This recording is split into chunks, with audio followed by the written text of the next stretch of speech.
Primer de tot, m'agradaria ressaltar que estic molt content per ser avui aquí. Aquest departament va ser casa meva durant 20 mesos, em va poder aprendre un munt. Agrair al CEDIT i al CREF per aquesta invitació i per descomptat moltes gràcies a la Carme Molinero i al Ricard Martínez per tota la seva feina i a l'equip de contraatacs Predocs, que sense la tasca dels quals no seria possible aquest seminari. Y una vez planteado esto, que lo he tenido que leer porque quizás no me siento tan suelto en catalán, pero para que se vea el gesto internacionalista de los que venimos de fuera, ¿no? Quisiera comenzar pues, el seminario en cuestión. Me han comentado que tengo unos 50 minutos. Voy a tratar de adaptarme al tiempo para que, si acaso haya tiempo para el debate y a posteriori podamos profundizar en aquellas cuestiones, ya sea tanto de metodología como del propio contenido, que puedan ser de interés, ¿no? Y quisiera comenzar resaltando tres limitaciones estructurantes que existen en el campo general de los estudios sobre el comunismo y que condicionaron un poco el punto de partida de mi investigación. Tradicionalmente, y esto es una cosa que pues, Karma sabe muy bien y la gente que ha venido trabajando sobre el movimiento comunista, ha habido una especie de, digamos, dicotomía entre aquellas personas que tenían mayor interés en el enfoque internacional de este fenómeno y que quizás se centraron durante las últimas décadas de la Guerra Fría y también durante los años 90 y primera década del 2000 en las cuestiones que tienen que ver con las relaciones internacionales, muchas veces con una perspectiva hipercrítica del propio fenómeno y cayendo la mayoría de ellas, aunque posiblemente no todas, en un cierto sesgo anticomunista que trataba de plantear que todos estos movimientos obedecían a oscuros objetivos de Moscú tratando de controlar el mundo, ¿no?, en ese avance de esas ideas totalitarias. Frente a esa visión nos encontramos con toda una serie de historiadores y historiadoras rigurosos que les interesaba el fenómeno del comunismo no tanto en sí por la propia idiosincrasia del mismo, sino porque se trataba de un agente de cambio y de transformación social que se integraba dentro de un marco mucho más amplio de luchas sociales y populares en pos de pues, mayores conquistas sociales, de la democratización, del acceso, al fin y al cabo, de las clases subalternas a una mayor participación en los ámbitos de la economía, pero también de la democracia, ¿no? Y nos encontramos con dos perspectivas que, entre comillas, están de espaldas una a la otra. Sin embargo, también hay, digamos, una tercera limitación, y es que, aunque en los últimos años se ha tratado de impulsar una perspectiva transnacional que trate de integrar esos dos fenómenos, lo estrictamente social, de cómo se integraban en estas luchas, con lo internacional, se ha hecho sobre todo para las primeras décadas del fenómeno, es decir, para las décadas de la internacional comunista. Bueno, parece lógico que es un fenómeno transnacional cuando se integra, ¿no?, como parte de un único partido, el de la Revolución Mundial, y por lo tanto nos quedamos con las décadas de los 20, de los 30 y como mucho inicios de los 40. Y luego un tercer hándicap que se interconecta con las dos primeras cuestiones que planteé, y es la falta de un estudio monográfico que comprenda el PC como un partido transnacional, un partido que por su propia historia no solo digamos evoca a nivel internacional con esa gran gesta que fue la Guerra Civil Española, sino también un partido que se disemina en el exilio por gran parte de los países del mundo y que combina la participación en países, digamos, occidentales, capitalistas, fundamentalmente latinoamericanos, pero también europeos, con un exilio que se da en la parte, digamos, de los países del socialismo real. Esto se está haciendo para el caso, por ejemplo, del Partido Comunista francés, incluso para el inglés, vinculado un poco con las luchas anticoloniales, pero es verdad que para el caso español es un trabajo, el de la inmigración y el de cómo se disemina, que está, entre comillas, pendiente, ¿no? Esas, digamos, son las tres limitaciones un poco estructurantes que me encuentro al inicio de la investigación. Afortunadamente, entre comillas, y sin querer tampoco tirarme flores, sí que es verdad que para el caso español existen muchas investigaciones previas que me permitieron a mí pues hacer un estudio muy local, muy pormenorizado de una sección que entre comillas es marginal o minoritaria dentro de lo que fue el movimiento comunista español, pero que tuvo quizás mayor importancia de la que se le había dado a este fenómeno, y digamos de esa investigación, de la tesis doctoral, salió el libro que antes mencionó Karma. ¿Cuál es la situación para otros casos a lo largo del mundo? Porque ya adelanto que este fenómeno no se dio solo en España, no es un fenómeno propio de una excepcionalidad del caso español, o que la militancia española fuera especialmente recalcitrante o un sector fuera reacio a los cambios. Bueno, pues nos encontramos con una situación un poco ambivalente. Existen algunos estudios, por ejemplo, para el caso inglés, para el caso sueco, pero quizás todavía beben mucho de una historia militante, no excesivamente crítica, y sobre todo con un aparato metodológico relativamente limitado. La intención del proyecto postdoctoral era poder hacer un análisis comparado de varios casos, partiendo del español que ya había analizado y viendo qué elementos compartían y sobre todo cómo se interconectaban, ¿no?, a través de un análisis comparativo y transnacional. Como planteé al inicio, se trata de 20 meses de investigación, es por tanto una investigación en curso que esperemos que algún día tenga como fruto un nuevo libro de esos que dice Carmen, que tengo bastantes. Bien, que nunca son suficientes porque la NECA no perdona. Brevemente, los objetivos del seminario son estos 4 que planteo aquí. El primero de ellos, analizar la cultura política de estos comunistas en clave transnacional, no solo en clave nacional, digamos, explicándolo como una especie de respuesta a un problema eminentemente local, que también, sino también viendo cómo se interrelaciona y cómo se generan unas redes muy interesantes que tengan como foco a la militancia. Luego, para ello, identificar las características sociales y culturales que son compartidas entre estos diversos movimientos disidentes a lo largo del planeta, analizando para ello una serie de factores clave, ¿no? Los imaginarios, muy importantes para entender la movilización de la militancia y los anclajes, entre comillas, identitarios; la memoria colectiva, esas narrativas del pasado tan importantes también; y luego los modelos de autopercepción o de identidad militante. Todo eso dando especial relevancia a las redes transnacionales. Bien, a mí me gusta especialmente, siempre que hago un seminario, aunque quizás tampoco puedo dedicar el tiempo que se requiere, porque evidentemente hay una limitación, hacer un poco de, digamos, un ejercicio de transparencia investigadora, ¿no? Parecido, entre comillas, a digamos, las viejas dinámicas de la egohistoria que hacían los maestros de la historia, pero evidentemente a un nivel mucho más modesto, como no puede ser de otra manera.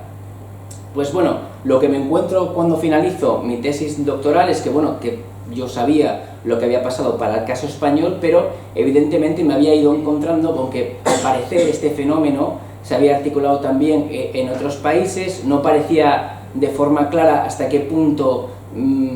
estaba justificado que aparecieran en unos países sí y en otros no. No sabía si había una, digamos, interconexión entre unos y otros. Y lo que me planteaba también era un reto importante. ¿Era posible hacer una historia transnacional desde abajo, o al menos que integrara el papel de la militancia dentro de este tipo de metodologías? Porque claro, tradicionalmente lo que nos encontramos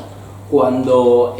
vemos la historia transnacional es que es más fácil analizar los recorridos, los viajes, las interconexiones de los dirigentes, porque también evidentemente se mueven más, tienen más posibles, y su objetivo como dirigentes es también generar ese tipo de acuerdos, de protocolos. Pero claro, evidentemente también hay otro tipo de planos, el que tiene más que ver con lo simbólico, que también se construye transnacionalmente, ¿no? Y en todo caso sí que me parecía interesante ver cómo, digamos, la perspectiva transnacional, que es verdad que a veces se pone como un adjetivo un poco, digamos, de moda coyuntural, y se le da una serie de significaciones que pueden ser diferentes y que a veces es un poco sinónimo de internacional o de comparado cuando son, o de global cuando son cosas eminentemente diferentes, ¿no? Yo planteo aquí tres puntos que me parecen especialmente cruciales para analizar esta cuestión. El primero es que yo creo que el potencial tiene que ver con la reconstrucción y la contextualización de las interconexiones históricas entre las unidades que se van a estudiar, la valoración, y esto es la clave, de lo difuso entre lo propio y lo extranjero en dichas unidades, y luego también captar de alguna manera estos procesos y actores en los cuales los acontecimientos se viven entre y a través de dichas unidades. Es decir,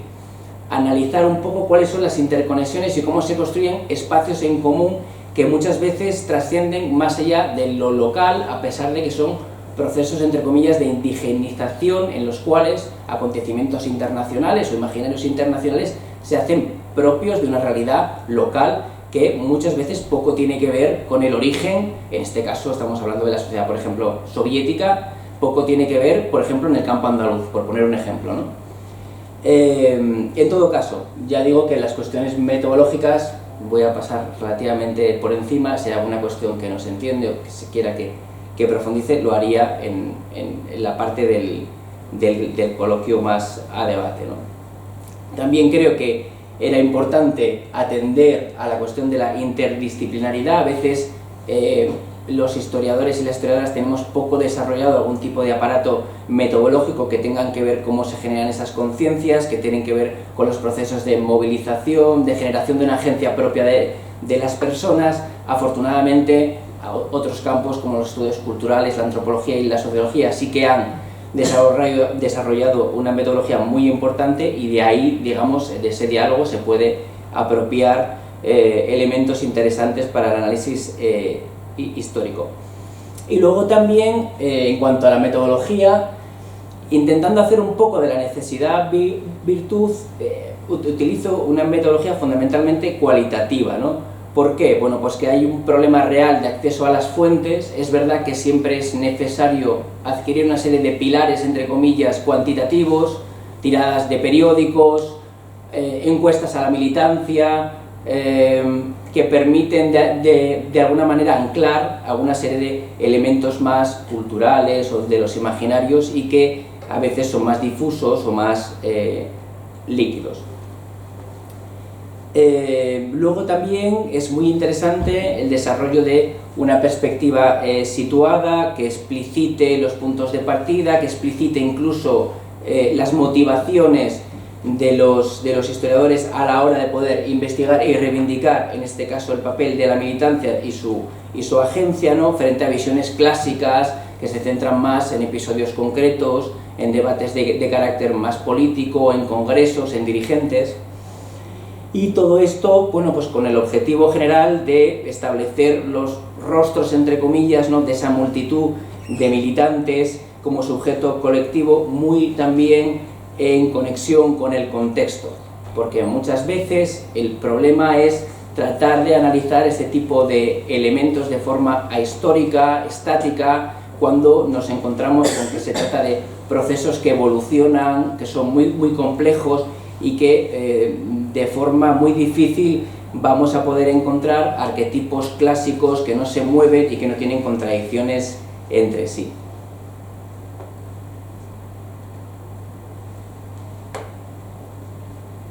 Vale. Siguiendo con esta intención de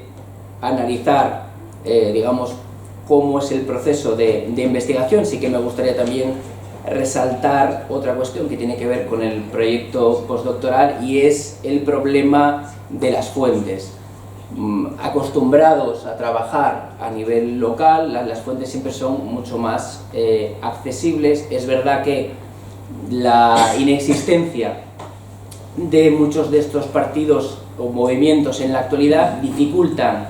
el acceso a los archivos de dichas organizaciones, porque claro, en muchos casos pues han desaparecido o los tienen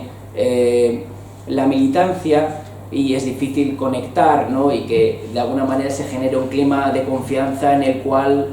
den acceso a pues elementos muchas veces custodiados durante décadas y que guardan información pues personal, que tiene que ver con los recuerdos, que tiene que ver con la correspondencia. Afortunadamente,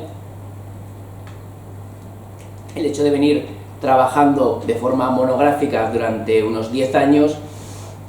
me ha permitido generar una especie de red también de contactos de antiguos militantes que a su vez tienen contactos con militantes en otros países, y de esta manera, ¿no?, se genera una especie de red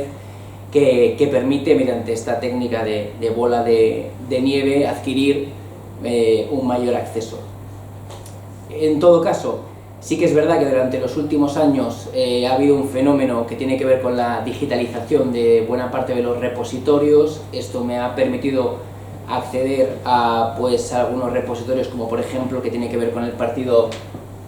Socialista de Australia, que es una escisión ortodoxa, o por ejemplo con la liberación de algunos fondos documentales que se encontraban custodiados y no accesibles hasta el momento. En este caso, y también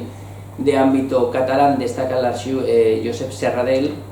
que tiene los fondos muy importantes de Román, que a su vez en el plano de las relaciones internacionales y de estos contextos transnacionales tienen unos fondos muy interesantes que, aunque solo he podido consultar de forma parcial, ya sabéis, con ese método que el archivero te saca el documento que tú le pides, pero no te deja libremente consultar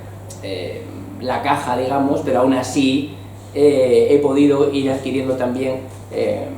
una documentación muy importante, ¿no? También el archivo del Instituto de Historia Social de Ámsterdam es muy importante porque sí que concentra de buena parte de los movimientos. Además es un archivo también que, hombre, bajo pago, claro, pero que te puedes, ni siquiera sin tener que ir allí, te pueden mandar copias también, y esto pues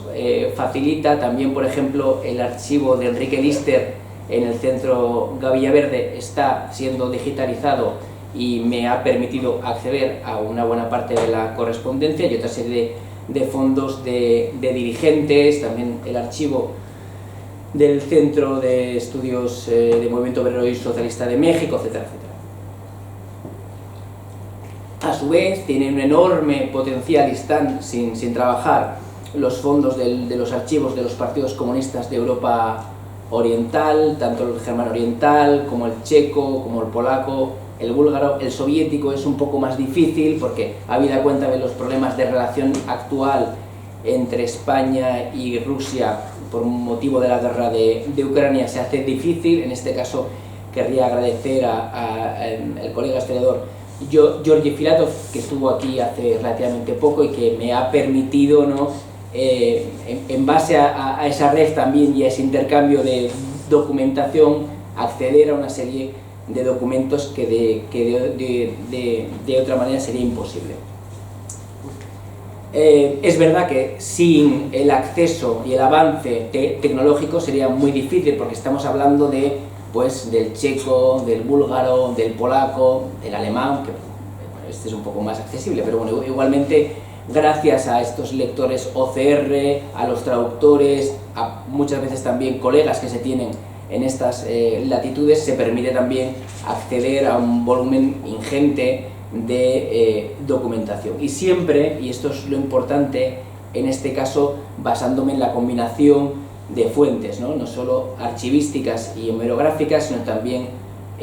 orales, o, para el caso del hándicap, idiomática. También es muy importante el caso de las memorias o autobiografías. Evidentemente es más difícil, no es lo mismo escanear con un lector OCR un documento que un libro, donde tienes que tener un mayor manejo del contenido, pero en todo caso estos elementos de las entrevistas y de las memorias sirven también para tener un acceso mayor a la historia de la militancia.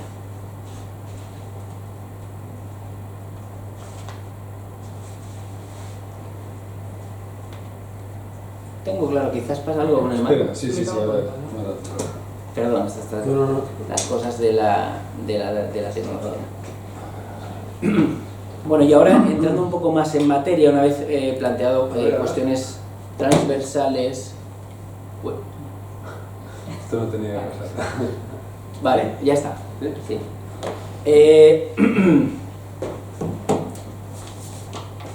Nos adentraríamos ya en algunas consideraciones globales sobre la situación del movimiento comunista internacional en el contexto de los años 60, 70 y 80. Lo cierto es que es una época en la cual muchas personas, muchos historiadores plantean que se produjo una involución, porque evidentemente en la época de Khrushchev es planteada una especie de primavera, de una cierta esperanza, ¿no?, que tiene que ver con el cambio tecnológico, con el Sputnik, con una mayor democratización de las vías nacionales al socialismo, y por lo tanto con una época de florecimiento. Con la destitución de Khrushchev a mediados de los años 60 y la entrada de la época de Brezhnev, es verdad que se vuelve a una cierta ortodoxia y una serie de elementos, como por ejemplo la invasión de Checoslovaquia, que parecen mostrar, ¿no?, pues un agotamiento del modelo, y sobre todo marcarán el inicio de la época del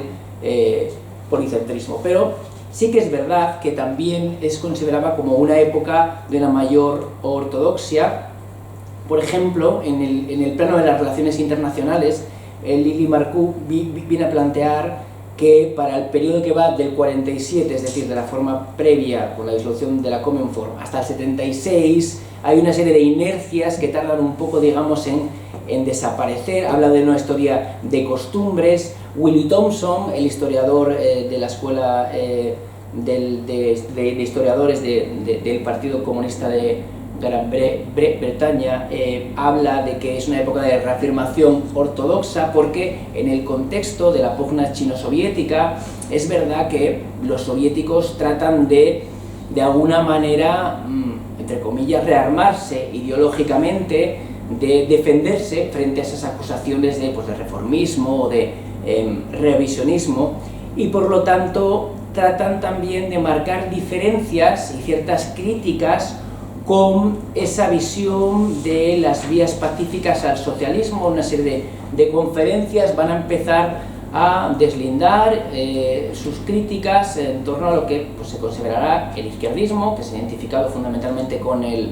maoísmo, pero también a las desviaciones de derecha, que viene a plantear, ¿no?, pues que han caído en una fe ciega en lo que venía siendo el pacifismo, y esto también será muy importante, sobre todo porque hay una serie de transformación, de distanciamiento entre el viejo modelo del mito movilizador soviético y las evoluciones complejas y propias de los distintos partidos comunistas de Europa Occidental, a destacar el caso del italiano, francés y español, ¿no?, todos con sus peculiaridades. Pero para el caso no merece la pena adentrarnos más. Sí que es verdad que también en este contexto hay un nuevo impulso del pacifismo soviético, ¿no?, que tendrá cierta influencia. No estoy planteando con esto que haya ningún tipo de influencia directa ni de instrumentalización, pero que tendrá cierta influencia en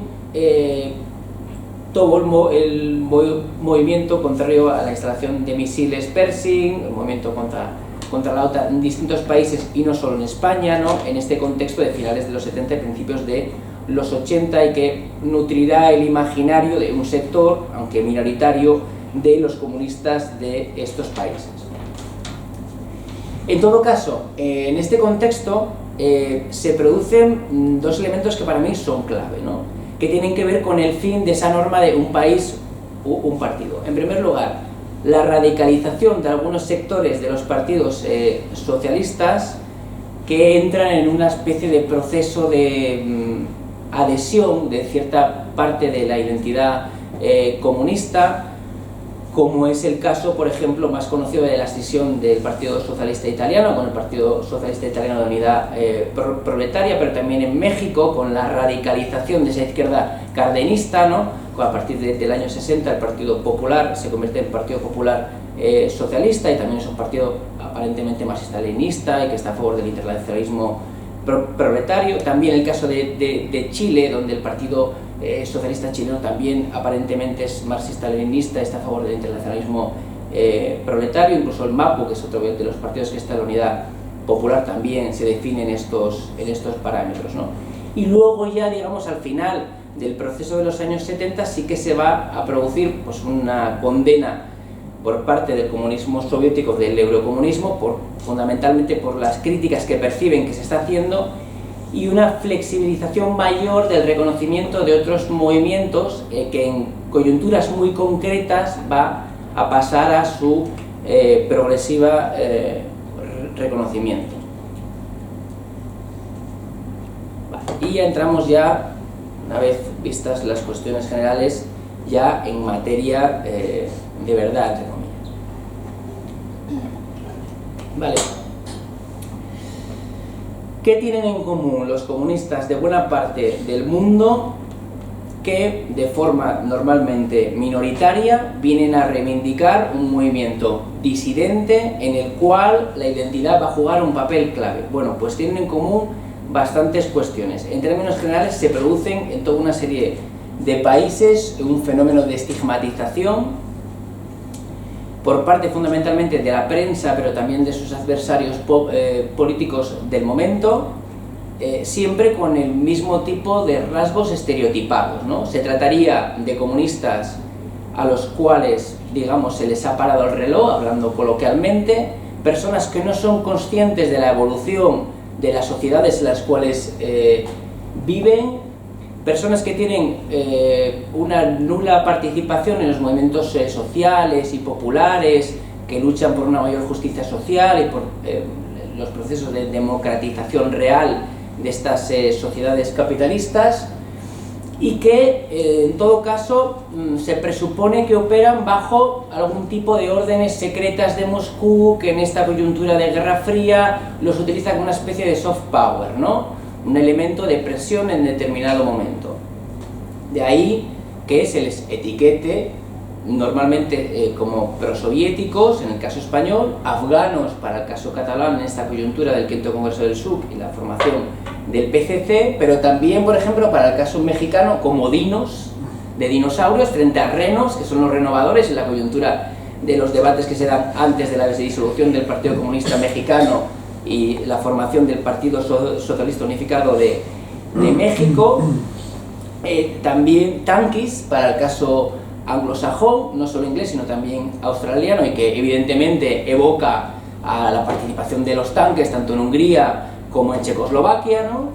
Y para el caso, por ejemplo, finlandés, y esto ya quizás desde el castellano lo cogemos un poco peor, como Taistois, ¿no? Porque, bueno, el principal dirigente del sector disidente ortodoxo del Partido Comunista de Finlandia se llamaba así. En todo caso, son adjetivos que tienen la intención de plantear que no son necesariamente comunistas, que son otra cosa, y que al fin y al cabo son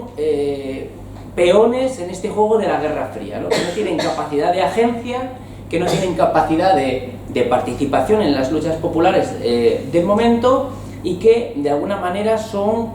personas que no participan, ¿no? de las luchas sociales del momento. En base al análisis de lo que ocurre en distintos países, bueno, lo primero que se puede destacar es que es un fenómeno transnacional. Se van a generar una serie de redes materiales y simbólicas entre estos comunistas en sus respectivos países, y digamos un núcleo que se encuentra fundamentalmente en Moscú, pero también en Berlín, también en Praga, que tiene, pues, digamos, dos patas, ¿no? La más simbólica, que tiene que ver con ese imaginario que ya he planteado, ¿no? Pues el imaginario que tiene que ver con la Revolución de Octubre, que tiene que ver con un modelo alternativo al capitalismo que existe, y que tiene que ver también con un aliado de las fuerzas populares en el proceso, por ejemplo, de la descolonización o en la lucha contra el militarismo de la OTAN, etcétera, etcétera, ¿no? En todo caso, sí que parece que el análisis de las distintas coyunturas nacionales, tanto en Europa Occidental como en otros países, nos muestran que el leitmotiv, la idea reguladora que mueve este tipo de movimientos es fundamentalmente identitaria, ¿no? Muchas personas piensan que se está perdiendo en realidad la esencia de lo que significaba ser comunista en este momento, que el proyecto alternativo que se está planteando no está maduro o que no es respetuoso con la herencia anterior, una herencia de lucha, de sacrificio, de combate, y que de alguna manera es necesario volver a las esencias, volver a los orígenes. No se está planteando una cuestión per se dogmática y rígida, sino al menos sí que lo que recubra a una táctica que puede ser todo lo flexible que se quiera, ha de ser pues esa autopercepción de que al final el comunista está por las reformas, pero también tiene un objetivo emancipador de forma global, ¿no? ¿Qué papel juega la Unión Soviética en este punto? Si se les habla de prosoviéticos, ¿realmente es algo falso? Bueno, esto es relativo. En términos generales, si decir prosoviéticos significa que están a favor de la Unión Soviética, pues etimológicamente es verdad. Puede ser por distintas formas de pensar, puede ser por distintos razonamientos. Evidentemente no estaban en contra, pues esto es completamente cierto, ¿no? Pero el problema es ese cliché que se construye, todo aquel pensamiento que se asocia a esta palabra, y que al fin y al cabo de lo que se trata es de que la Unión Soviética sigue formando para algunas personas un mito movilizador, un elemento que tiene que ver con una tradición, que tiene que ver con una determinada forma de trabajar pues en los barrios, en las fábricas, y que al fin y al cabo es también un elemento de legitimidad y de refuerzo de una lucha que se da en unos parámetros eminentemente locales. Sin embargo, es verdad que uno de los grandes papeles que van a cohesionar este movimiento en los distintos escenarios tiene que ver con el papel de los liderazgos carismáticos. No hablamos solo de líderes a nivel nacional o de dirigentes, sino muchas veces también de líderes sindicales, de barrio, líderes en determinadas células que al ser sancionados por la más amplia posibilidad, con un repertorio que tiene que ver a veces desde cuestiones de comportamiento personal a desavenencias, a bueno, un montón de elementos, también a luchas políticas, genera un efecto entre comillas de solidaridad que cohesiona a la militancia y hace que muchas personas pasen a formar parte de movimientos con los que quizás 5 años antes, si se les plantea a cara perro, no compartirían muchos de los elementos de este movimiento, habida cuenta que si hay algo que es, digamos, un mantra dentro del movimiento comunista es pues, el rechazo a pues, la unidad, la cohesión, el cierre de filas, la disciplina de partido, etcétera, etcétera, ¿no? Bien, hablaba al inicio de pues, la importancia, entre comillas, al menos para este caso, que había revestido mi investigación doctoral, que me permitía tener un buen punto de partida a la hora de permitirme avanzar y tener pues eso, un posicionamiento amplio en torno a este fenómeno a nivel transnacional. Bueno, el caso español, por lo que he podido analizar hasta el momento, es un caso que tiene mucha importancia para este fenómeno, que no tiene precedentes ni por sus consecuencias a nivel simbólicas, ni tampoco a nivel cuantitativo. Nos encontramos con que, aunque ya había casos bastante potentes que habían sido, entre comillas, reconocidos, como fundamentalmente el australiano, en Australia pasa una situación similar a la española con la primera ola, ¿no? Una parte de la militancia, fundamentalmente la que tiene que ver con lo sindical, rechaza la condena por parte del Partido Comunista de Australia de la invasión de Checoslovaquia, pero al final, en el fondo, es el detonante para una serie de problemas que tenían que ver con la táctica sindical, con la combatividad, con la unidad de acción con los laboristas y con ciertas políticas que a ojos de la militancia al final era una especie de claudicación, porque en su día a día significaba una moderación, por ejemplo, de la táctica sindical. Y esto acaba llevando a la formación de un nuevo partido, también por la expulsión de una serie de dirigentes sindicales también, que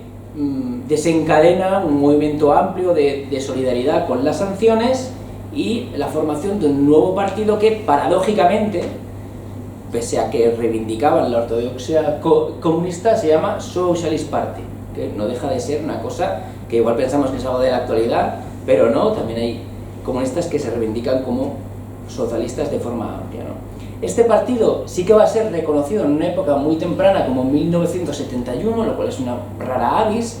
pero en realidad se hace porque, bueno, las desavenencias con el Partido Comunista de Australia venían siendo intensas. Este partido ya se había, digamos, retirado con una confrontación directa de todas, digamos, las conferencias internacionales y los encuentros que se dan en la revista, y por lo tanto era necesario encontrar a otro destacamento, entre comillas, según la jerga comunista, a otro grupo que pudiese participar. En el caso, por ejemplo, tanto de Suecia como de Finlandia, el reconocimiento es muy relativo porque es un caso muy complejo. A veces, bueno, el caso finlandés es un caso muy extraño porque, pese a que realmente son dos partidos, durante una época conviven en la misma estructura con dos periódicos muy distintos, y se busca una especie de solución transitoria que, spoiler, acaba mal y se acaban extendiendo, ¿no? Y los soviéticos y otra serie de partidos se encuentran, bueno, en una coyuntura muy difícil, ¿no? Volviendo al caso español, me voy un poco,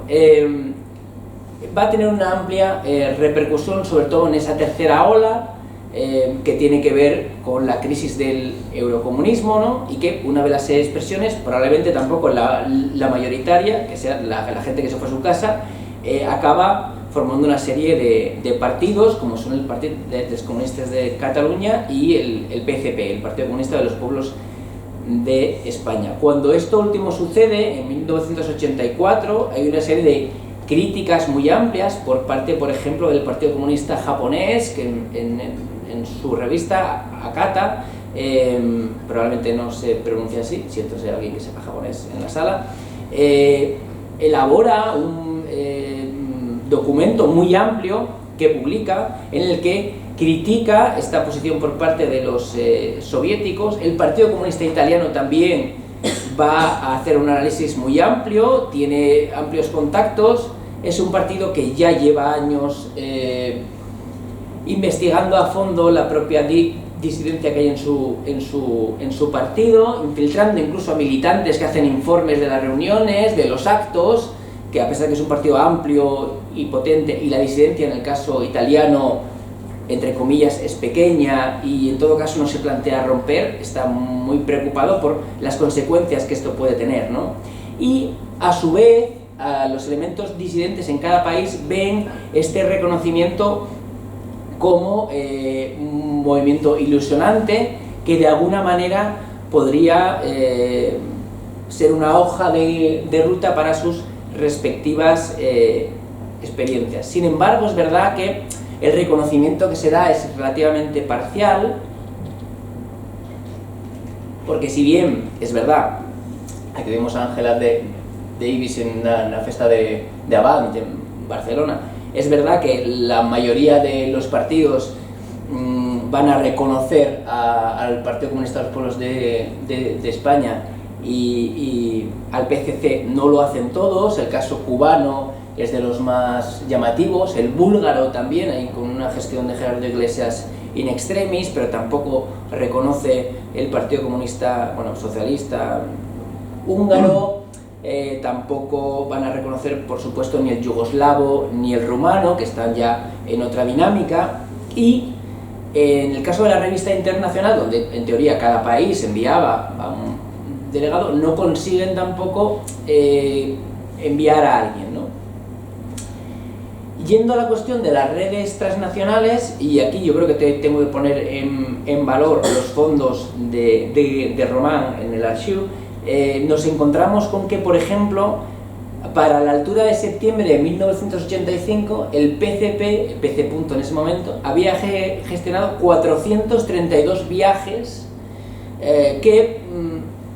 hacían referencia a distintas tipologías que pongo ahí, ¿no? En primer lugar, reuniones bilaterales, estas son reuniones de alto nivel, donde se firma una serie de convenios, se les lleva, por ejemplo, a Polonia y visitan una serie de fábricas, el teatro, intercambio con una cooperativa, etcétera, etcétera, pero también toda una serie de cursillos, y eso es donde es importante porque va a haber una amplia participación popular de militantes sindicales, militantes de barrio, etcétera, etcétera, que van a veces a estar periodos muy amplios en esos países y donde entran en contacto, entre comillas, con la realidad material de estos países de Europa Oriental, lo cual va a tener en ocasiones pues un efecto rebote, ¿no? Lejos de generar una mayor adhesión, genera un rechazo porque se ve un poco cuál es la realidad material de esos países. También se van a gestionar vacaciones, esto para dirigentes, o la típica asistencia médica que en los años 80 todavía tenía que ver con esos baños termales tan famosos en la República Checoslovaca o en la URSS. Incluso esta Secretaría de Relaciones Internacionales acaba como gestionando distintos viajes organizados, sacando dinero y emitiendo también divisas para los respectivos países, haciendo una actividad comercial para la que en principio un partido comunista no está destinado. Por supuesto también hay otra serie de intercambios de carácter más cultural que tienen que ver con las exposiciones de arte, la gestión a través de las asociaciones de amistad, que algunas sí que estaban controladas por estos partidos, de toda una serie de intercambios, conciertos, etcétera, etcétera. Incluso en el caso del PCC se llegó a traer un circo soviético y se organizó una especie de ruta también por España y por Portugal, esto en asociación con los portugueses, conciertos no solo de música tradicional, sino también de grupos de rock, por ejemplo, checoslovaco, lo más moderno del país. Por supuesto también la participación en las fiestas de los respectivos diarios de los partidos, que también eran, digamos, un buen muestrario de elementos que tienen que ver con ese intercambio cultural, y una parte final que es eminentemente más, entre comillas, material, que tiene que ver con la financiación, no tanto con los viajes, pero que sí que está de alguna manera relacionado. Y para poner como ejemplo la importancia de este caso español, nos encontramos con que para el periodo de principios de los años 80 estos partidos hacen un gasto ingente, habida cuenta de la complicada situación económica que estaban atravesando. Hablamos de, por ejemplo, en el contexto del primer año de la gestación del PCP, más de $500.000 en un triunvirato entre la República Checoslovaca, la RDA y la Unión Soviética, que adquieren ese compromiso, ¿no? Varios coches para los dirigentes, una imprenta, materiales de todo tipo, desde muebles hasta papel para la imprenta, y aquí es lo interesante, la generación de una serie de empresas de exportación e importación que permitían también la obtención de divisas en base al monopolio de determinados productos que tenían pues gran valoración en Occidente, desde la cerveza checa hasta el cristal de Bohemia, etcétera, etcétera, ¿no? Y esto es interesante porque en el caso de otros países esto no fue así. En 1986 Armando Kosuta logra evadir la vigilancia que le había puesto el Pechi con la excusa de visitar a una familia en Austria, visita de forma sorpresiva a la embajada checoslovaca, ¿no? Y en el informe que obra en el archivo, en la Narodny Archiv, viene pues una serie de rendición de cuentas de todo lo que se grabó, casi minutado, no sé si se estaba grabando en la habitación o no, de esa reunión. Y lo que le plantean a alguno de Armando es que el dinero no soluciona nada, Armando va a pedir financiación, y lo que tiene que hacer es en su respectivo país construir movimiento social y demás igual, y al final se queda con una mano delante y otra detrás. Lo que quiero plantear aquí con este ejemplo es que no veamos necesariamente la mano de estos países en la generación de estos partidos, sino en realidad yo pienso y defiendo que son los dirigentes de estos partidos los que de alguna manera van a sacar rendimiento de estos partidos en Europa Oriental, tratando de alguna manera de instrumentalizar y de plantear que necesitan determinados recursos para competir con el partido, y ya que han puesto toda la carne en el asador con el reconocimiento, si no esto viene acompañado de otra serie de elementos, esto no va a ocurrir. De ahí el papel de la agencia frente a la idea de la instrumentalización. Y bueno, esto, si lo fijáis, la imagen del fondo es con esto de la inteligencia artificial. Traté de poner redes transnacionales y hizo esta imagen. No comments, podría ser peor, jugando con el enemigo. Bueno, hay una serie de datos globales que nos puede también ayudar a tener una perspectiva más amplia de la importancia de este fenómeno de carácter transnacional. En primer lugar, es evidente que es un fenómeno evidentemente europeo. El foco principal se encuentra en Europa Occidental. Es donde los partidos adquirirán un mayor compromiso con una vía nacional, con la experimentación de una política propia que se adapte a la coyuntura de los distintos países y que busque también romper con ciertas dinámicas previas, con una mayor autonomía y sobre todo también apuesta mayor por los procesos de democratización en detrimento de otro tipo de concepciones. Por lo tanto, esto va a tener un efecto rebote, ¿no?, que va a generar este movimiento disidente. Yo he visto que se trata de un movimiento que no es solo europeo, hablamos de 22 países que se ven afectados, algunos con casos poco desarrollados, que se quedan un poco en una especie de estado de latencia y luego algún tipo de explosión, como son por ejemplo el caso de Brasil o de Francia, donde inicialmente sí que parece que hay una serie de movimientos contestatarios, el caso de la viuda de Torez, que llega a publicar un libro, se crea una especie de comité por la refundación del partido que va un poco en esta dinámica, pero una vez que el PCF, digamos, entre comillas, vuelve a una visión identitaria más clásica, también de relación con el campo socialista, pero sobre todo de reivindicación de ese hilo histórico rojo del comunismo francés, el movimiento se desactiva y se reintegra otra vez, ¿no? El caso de Brasil es parecido. En Brasil también hay una serie de debates porque muchos exiliados brasileños entran en contacto con el eurocomunismo a través también de una reivindicación de Gramsci. Cuando vuelven al país hay una serie de debates importantes y la vieja guardia también amaga, hace una serie de movimientos de división en masa que no sirven para nada y se van a su casa, ¿no? No hay tampoco ese segundo factor, no solo de oposición interna, sino de construcción de una alternativa. Inicialmente, y esto es necesario reivindicarlo, los partidos del socialismo real se van a mostrar relativamente en contra de este tipo de escisiones porque pues, debilitan la unidad del movimiento, generan una mala imagen e incluso en muchos casos tenían posiciones mucho más moderadas que las que podían llegar a tener estos partidos a los cuales abiertamente se caracterizaba como de izquierdistas o de excesivamente obreristas o de tener un poco una visión que poco tenía que ver con el movimiento actual. Hablamos, por ejemplo, de finales de los 70 y principios de los 80. Y luego también otro efecto, digamos, rebote que tiene que ver con que se trata de un movimiento de ida y vuelta, no solo en partidos aparentemente más, entre comillas, reformistas o más renovadores se produce una escisión, sino que en aquellos que se mantienen en la ortodoxia también se va a producir una escisión, entre comillas, heterodoxa, ¿no? Es el caso fundamentalmente de Chile, de Portugal y de Grecia, este último mucho más conocido, en el cual sí que va a haber una escisión, que es el Partido Comunista de Interior. Bien.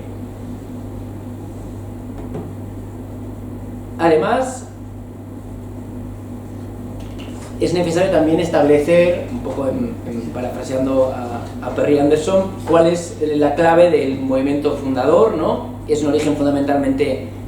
poliédrico, pero que tiene un papel endógeno, ¿no? La problemática, cómo va a afectar a la militancia esas nuevas tácticas, y además se estructura como un fenómeno de larga duración a través de una serie de olas en las cuales van a converger distintos movimientos opositores que muchas veces no tienen absolutamente nada que ver entre sí, excepto que reivindican esa identidad comunista clásica. Y aquí describo 5 escenarios, ¿no? La escisión de un partido comunista, como el caso, por ejemplo, del PCC, entre comillas, tras una serie de expulsiones, aún reivindicando supuestamente que es el 6º congreso, etcétera, etcétera, pero son dinámicas de memoria orgánica que no me voy a meter.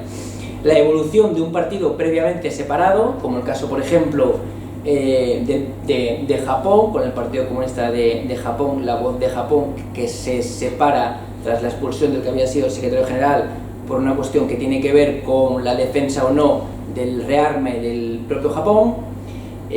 o el caso, por ejemplo, de Nueva Zelanda, donde el partido se sigue las tesis del maoísmo y entonces se crea otro partido alternativo ya a principios de los años 60 que va a evolucionar muy influenciado por este partido socialista de Australia. Por la politización de algún tipo de organizaciones sociales, como por ejemplo el Movimiento por la Paz italiano de los años principios de los 80, en contraposición con la postura que tiene el PCI en ese momento. Evidentemente solo un sector del Movimiento por la Paz, no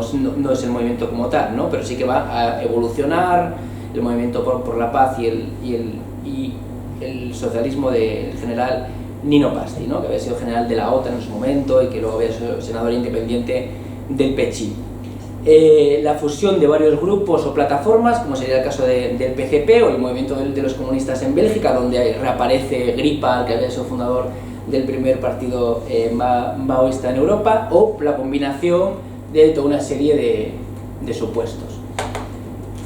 Nos encontramos, por lo tanto, con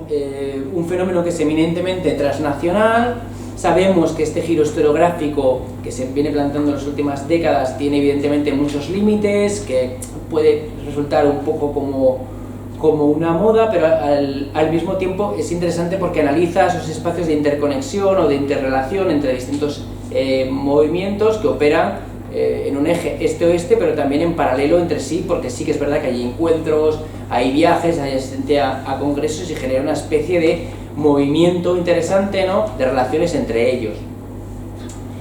Además, va a destacar el papel del internacionalismo o internacionalismos como principal puntal de su imaginario y de su identidad,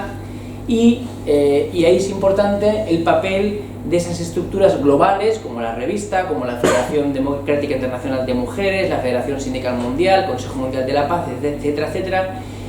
donde, pese a que eran organizaciones frente, entre comillas, se van a poner en contacto distintos comunistas de distintos países, incluso algunos ortodoxos van a dirigir estas organizaciones a nivel global, como el caso de Freda Braun, con la Federación Democrática Internacional de Mujeres, y la vicepresidenta de la federación también iba a ser una disidente finlandesa. En todo caso, resaltar la importancia de las redes y los intercambios con esos viajes, la circulación de personas y de imaginarios,